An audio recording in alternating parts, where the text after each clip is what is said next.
faça as parcerias que nós desejamos. Professora, numa sociedade machista como a nossa, essa pergunta era inevitável e veio. Eduardo Almeida Prado, engenheiro, 48 anos, da cidade de Jardim, de São Paulo, lhe pergunta o que a senhora está fazendo neste programa que não está acompanhando o Fernando Henrique Cardoso na viagem à Bolívia. Olha, eu acompanho o Fernando Henrique. Posso responder pela senhora, não? Era querendo saber o que o presidente está fazendo que não está acompanhando aqui no programa. Ora. É uma boa resposta. Não é isso?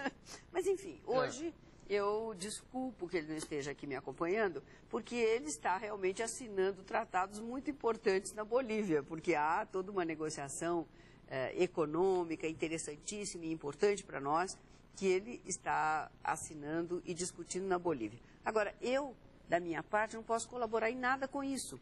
Agora, sempre que a visita é uma visita oficial a outro país, eu tenho ido, tenho estado presente e faço, dentro das minhas limitações, o possível para representar bem o país. Eu quero dizer que eu tenho orgulho de representar esse país e, por isso, eu me esforço para representá-lo da melhor maneira possível, inclusive nas viagens internacionais, onde eu tenho estado sempre presente. Agora, esta não tinha nada a ver comigo. Professora, no melhor dos seus sonhos ou no pior dos seus pesadelos, alguma vez passou pela sua cabeça que a senhora estaria fazendo esse papel um dia? Realmente nunca, nunca. E se tivesse passado, acho que eu acharia que era um pesadelo. Mas realmente nunca me passou, quer dizer, mesmo porque eu acho que também não passou pela cabeça do Fernando Henrique que ele seria presidente. Eu acho que até, mesmo depois de ter entrado na carreira política, ser senador, ter sido reeleito com uma votação tão expressiva aqui em São Paulo, em 86, eu acho, sinceramente, que não fazia parte dos planos dele chegar à presidência. São coisas que acontecem na política, são coisas, acho que acontecem e que são também muito lisonjeiras, não é? Porque é um reconhecimento importante de tudo que ele vinha fazendo, de uma linha de trabalho, né?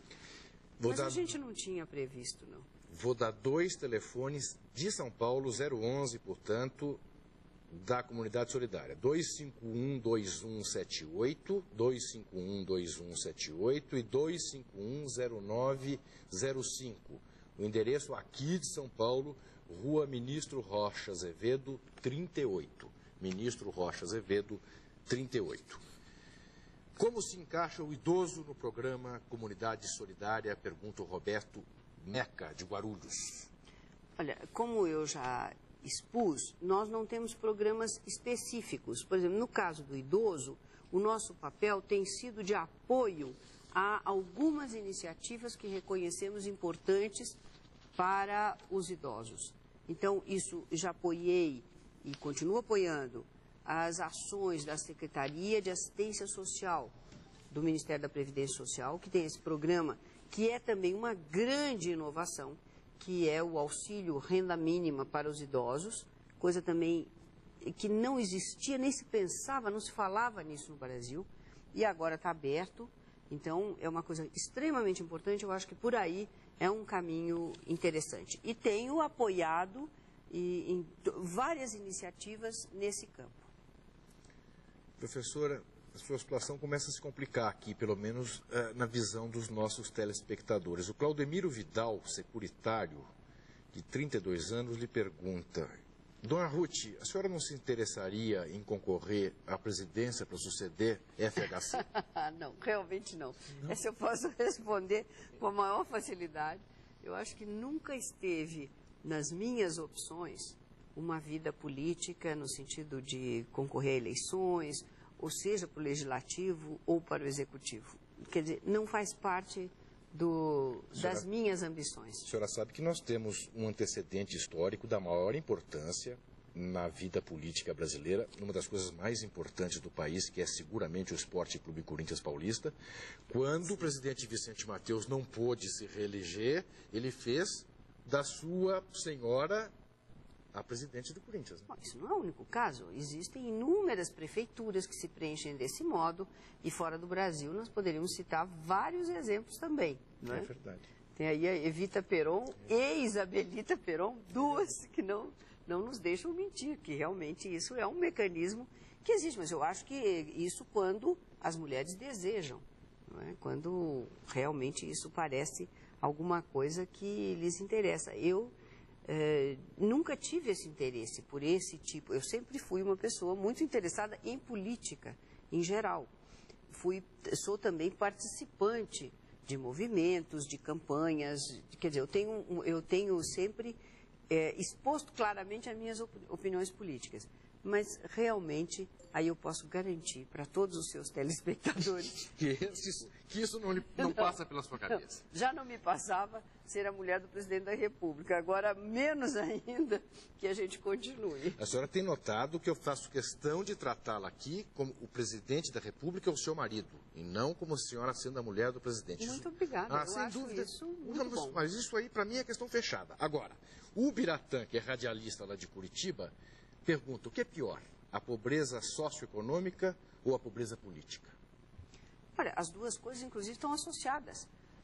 A pobreza política, eu não sei bem a qual ele se refere, mas pode ser a pobreza, inclusive, das nossas elites políticas, que muitas vezes são cegas para certas questões tão óbvias da desigualdade no país. Não é?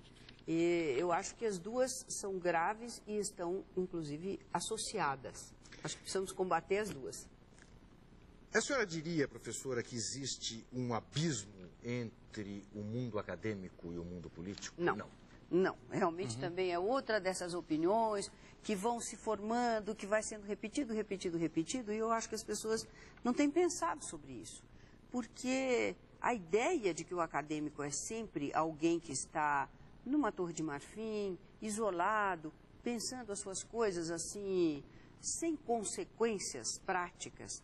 Na verdade, essa ideia não descreve o intelectual de hoje, o intelectual contemporâneo, nem no Brasil, nem fora do Brasil. Eu acho que sempre esses personagens existem, especialmente em algumas áreas do conhecimento, às vezes eles são mais identificáveis. Mas o intelectual tem uma responsabilidade social, e eu acho que eles não vivem absolutamente isolados. E dou uma prova concreta. Neste governo, nós temos vários professores universitários, e eles não são da maior eficiência. Por exemplo, o ministro Paulo Renato vem da academia. E, no entanto, está sendo um ministro que está revolucionando, porque está tomando atitudes extremamente práticas. O que ele está fazendo é que ele tem uma análise que também é crítica do que estava acontecendo no governo, como nós dissemos no começo do programa, e com isso ele tem atuado de maneira diferente.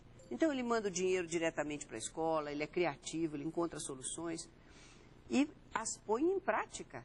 Não é? Portanto, eu acho que nós precisamos rever também essa ideia de que o acadêmico está sempre muito desligado de tudo. Não é? Quer dizer, a maioria das pessoas que estão gerindo esse país são professores. E no passado também. É que a gente esquece o lado de professor. Mário Henrique Simons é um excelente professor, que todos os seus alunos têm por ele o maior respeito enquanto intelectual e enquanto professor. E foi ministro durante tanto tempo.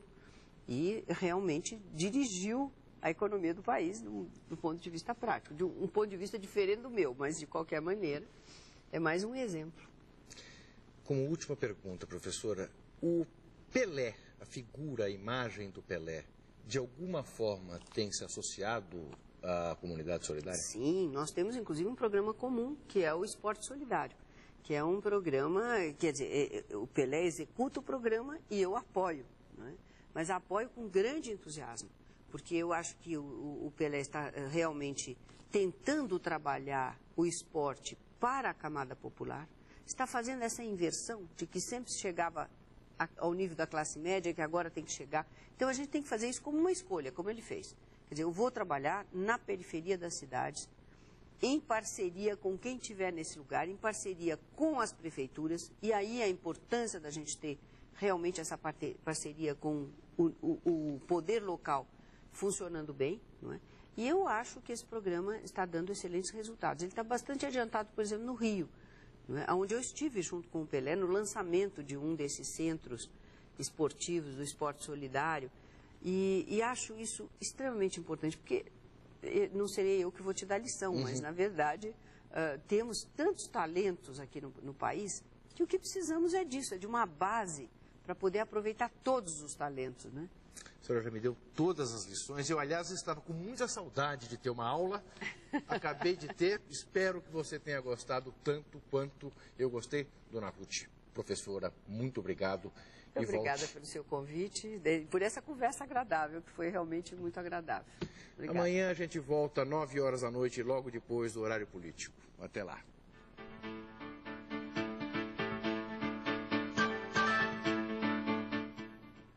Juca Kfouri, ao vivo. Oferecimento. Classificados Folha. Melhores respostas.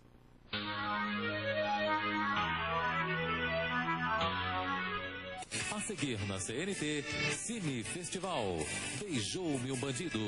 Logo depois, CNT Jornal, edição da noite e Mercado Capital com Fátima Turci. Churrascaria Torres. Em ambiente requintado e descontraído, o melhor rodízio de carnes que só a Torres sabe preparar.